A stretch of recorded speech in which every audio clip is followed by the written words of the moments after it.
On se retrouve aujourd'hui pour parler du don d'organes, car on est le 17 octobre et c'est la journée mondiale du don d'organes.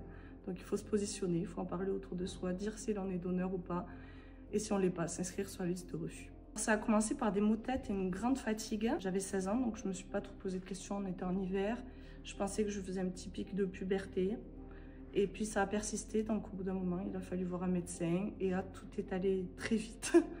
Très vite, en 2 ans, j'étais hospitalisée 1 fois par mois pendant 5 mois pour avoir des perfusions de corticoïdes pour ralentir la maladie de Berger, du coup. J'ai eu une méningite qui a fait basculer un peu tout. Après, j'ai dialysé et j'ai eu ma greffe. J'ai dialysé en période Covid, donc ils ont dû arrêter les greffes parce qu'ils jugeaient que c'était des opérations qui n'étaient pas vitales.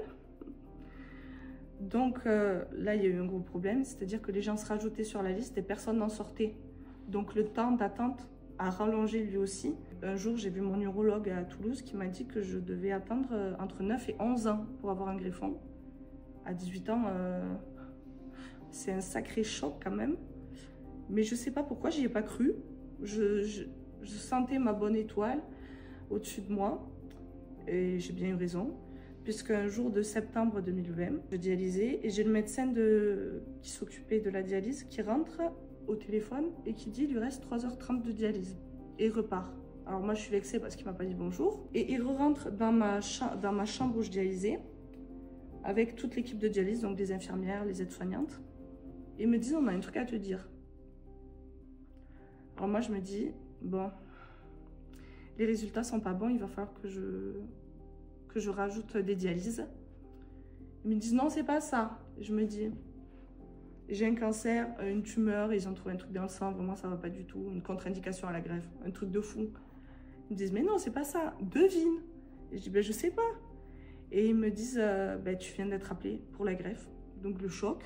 J'ai eu la chance d'avoir été transplantée, j'étais la 5e personne sur la liste d'attente pour ce donneur-là. Donc il y avait 2 personnes qui n'avaient pas répondu à l'appel. Et il y a 2 personnes qui se sont déplacées au CHU et qui ont été recalées. Donc les analyses de sang ne devaient pas être très bonnes. Ils avaient un virus, le Covid peut-être. Ils ont été recalés. Donc j'étais la dernière personne à être appelée. Ça faisait déjà 36 heures qu'ils avaient prélevé l'organe.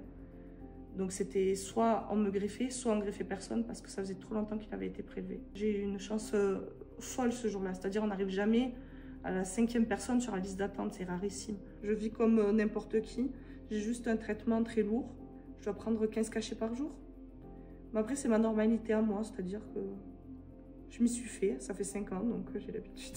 J'ai eu la chance d'avoir eu le temps quand même de me préparer à la greffe, donc de savoir qu'il allait y avoir quelqu'un qui allait décéder. Mais c'est vrai que c'est très dur. En plus, on est greffé en fonction de l'âge. Donc moi, j'avais 18 ans quand j'ai été inscrite sur la liste d'attente. On a eu une vie similaire. Elle est la fille de quelqu'un parce que je sais que c'est une fille. Vu qu'elle avait à peu près mon âge, moi j'étais encore au lycée.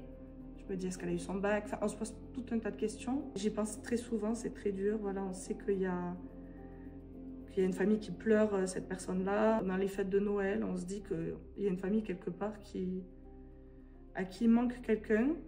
Et j'espère de tout mon cœur qu'ils savent eux à quel point ça nous a sauvé la vie, ça nous a changé la vie. On est 6 à être transplantés, je pense qu'on est 6 à vivre à fond, quoi. Quand j'ai eu mon diagnostic, j'ai cherché des témoignages de jeunes comme moi qui avaient la même maladie, qui avaient été transplantés. Et malheureusement, j'en ai pas trouvé, ou j'en ai trouvé très peu. Donc je m'étais dit, ben, quand moi je serai transplantée, je vais témoigner. Je le fais en hommage pour mon donneur aussi, et pour parler aux jeunes aussi, pour leur dire quand même dépistez-vous, faites attention, voilà, dites si vous êtes donneur ou pas. On peut être donneur, on peut être receveur. La vie, elle peut basculer du jour au lendemain, et c'est vraiment dommage qu'on n'en parle pas assez.